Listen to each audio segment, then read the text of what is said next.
La economía mundial se encuentra en un momento de enormes cambios económicos y geopolíticos. Desde un punto de vista de las tendencias estructurales, estamos en una situación en la cual la desoccidentalización de la economía internacional es cada vez más relevante, con una pérdida de peso del Atlántico Norte, más de Europa que de Estados Unidos, y un auge de las potencias emergentes, especialmente de China, que lleva acompañados cambios en los equilibrios de poder, una crisis en la gobernanza económica global, y también un montón de interrogantes que tienen que ver con el cambio tecnológico, las fuerzas demográficas, con un aumento exponencial de la población en África y en Asia, y las emergencias que el cambio climático nos pone sobre la mesa y que nos obligan a repensar, en cierta manera, nuestra manera de producir, consumir, vivir en ciudades y otras muchas cuestiones. En este contexto tenemos una economía mundial que está creciendo bastante fuerte, pero desacelerándose en relación a los últimos años, y sobre la que además hay una serie de riesgos de carácter económico, pero con variables políticas importantes, a las que hay que hacer frente. Básicamente en el año 2019, incluso podríamos decir que en el 2020, la mayoría de estos riesgos tienen pocas probabilidades de materializarse o de adaptar su peor escenario posible, pero hay que tener cuidado porque, como suelen decir la mayoría de los organismos internacionales que se dedican a hacer estimaciones, vamos bien, pero los riesgos pueden llevarnos a ir peor. Hay pocas posibilidades de que haya sorpresas positivas. Entrando ya en cuáles son estos riesgos o estas sorpresas negativas, podemos pensar en que la primera sería esta actitud de Estados Unidos de aislacionismo que se está traduciendo muy concretamente en la parte económica en estas guerras comerciales que ha iniciado Trump. Y en particular el foco está ahora mismo en la tensión comercial entre China y Estados Unidos, que esconde de alguna manera esa rivalidad geoestratégica entre dos grandes colosos que todos esperábamos que se produjera dentro de 20 o 30 años, pero que de alguna manera se ha adelantado y en la que subyace además una tendencia a la rivalidad en el campo tecnológico que de algún modo las disputas comerciales están encapsulando o, digamos, matizando. Básicamente, Trump llega a la administración, a la presidencia, con una visión neomercantilista obsesionada con los déficits bilaterales con distintos países, particularmente China, pero también México, Alemania u otros, y con un desapego o un odio a las instituciones multilaterales que eran con las que estábamos acostumbrados a gestionar este tipo de conflictos. En este momento parece ser que va a llegarse a un acuerdo entre China y Estados Unidos que seguramente no podrá dar respuesta a las problemáticas de fondo que básicamente también inquietan a Europa y que tienen que ver con que China juega con unas reglas de juego diferentes y por lo tanto no estamos en un campo de juego equilibrado, es decir, ese sueño que teníamos todos en 2001 cuando China entró en la OMC de que China iría convergiendo a un modelo económico más parecido a lo que tenemos en Europa o en Estados Unidos, no se ha producido y por lo tanto hay que ver cómo podemos hacer para que China juegue con las mismas reglas, porque si no, realmente su ascenso va a ser más rápido de lo que estaba previsto. Pero, como digo, posiblemente tengamos un acuerdo en el cual China se comprometa a comprar más a Estados Unidos y además a decir que protegerá un poco la propiedad intelectual occidental en China, cosa que tal vez después no haga. Pero, bueno, de alguna manera las autoridades chinas están pensando que a lo mejor después de 2020 Trump ya no está y por lo tanto lidiar con otro tipo de presidente será más fácil.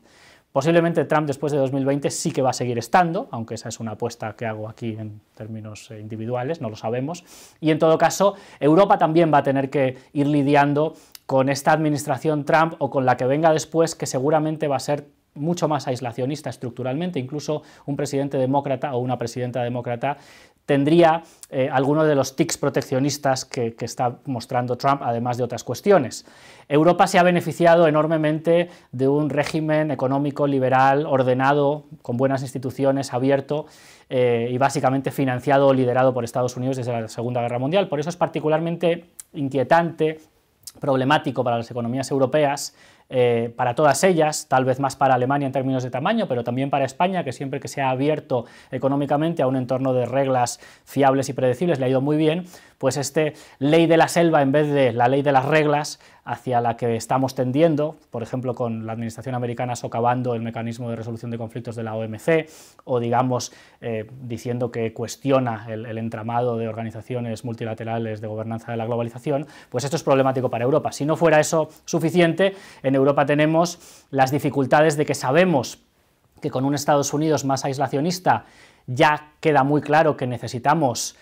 unirnos más, es decir, esta vieja idea o esta idea que ha circulado de que en Europa hay dos tipos de países, los que son demasiado pequeños para la globalización y los que todavía no se han dado cuenta que son demasiado pequeños para la globalización, y por lo tanto necesitamos políticas comunes. Estamos empezando a hablar incluso de políticas de defensa, de seguridad, de una política industrial, de campeones europeos, y tenemos que conseguir rearmar o completar el entramado de la eurozona con una unión bancaria completa, con un fondo de garantía de depósitos común y con un respaldo fiscal al fondo de resolución bancaria, y avanzar en la unión fiscal con algún tipo de presupuesto con capacidad de estabilización macroeconómica contracíclica para la eurozona. Y aquí a España le interesa en particular, por ejemplo, que esto se pueda hacer en forma de un fondo de prestaciones para el desempleo o de inversión pública cuando ésta caiga por una recesión debajo de determinados niveles. Al mismo tiempo tenemos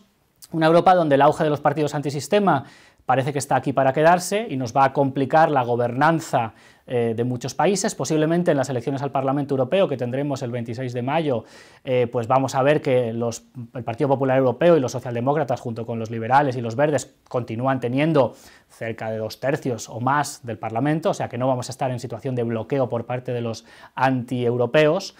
o de los eurocríticos tipo Salvini, Orbán y otros, pero claramente esto nos va a complicar las decisiones en el Consejo Europeo, donde sí que tenemos algunos líderes europeos que son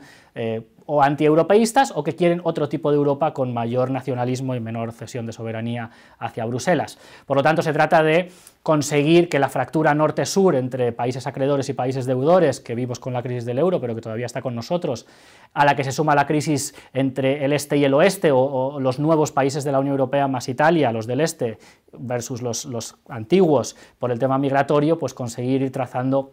algunas políticas comunes que son necesarias. Y en todo esto tenemos, además de la posible desaceleración de la economía china, que sería problemática, pero que tampoco es esperable que sea abrupta, por suerte, el tema del Brexit, que es especialmente complejo y que a día de hoy no sabemos cómo se va a resolver, pero que todo parece indicar que se cerrará con algún tipo de acuerdo que evite el Brexit sin acuerdo, que sería lo más peligroso. En síntesis, tenemos un mundo muy convulso, con un montón de incertidumbres, que paradójicamente sigue creciendo a buen ritmo y creando empleo, y con una serie de riesgos económicos y geopolíticos que son fruto de unas transformaciones estructurales, económicas, sociales y geopolíticas, que podrían materializarse en algunos problemas económicos a la vuelta de la esquina, aunque, como he dicho, la probabilidad de que se produzca una guerra comercial más intensa, de que el Brexit se cierre con un no deal, de que China descalabre o de que los partidos antisistema en Europa hagan ingobernable la Unión, es muy poco probable y, por lo tanto, mantengamos cierto optimismo.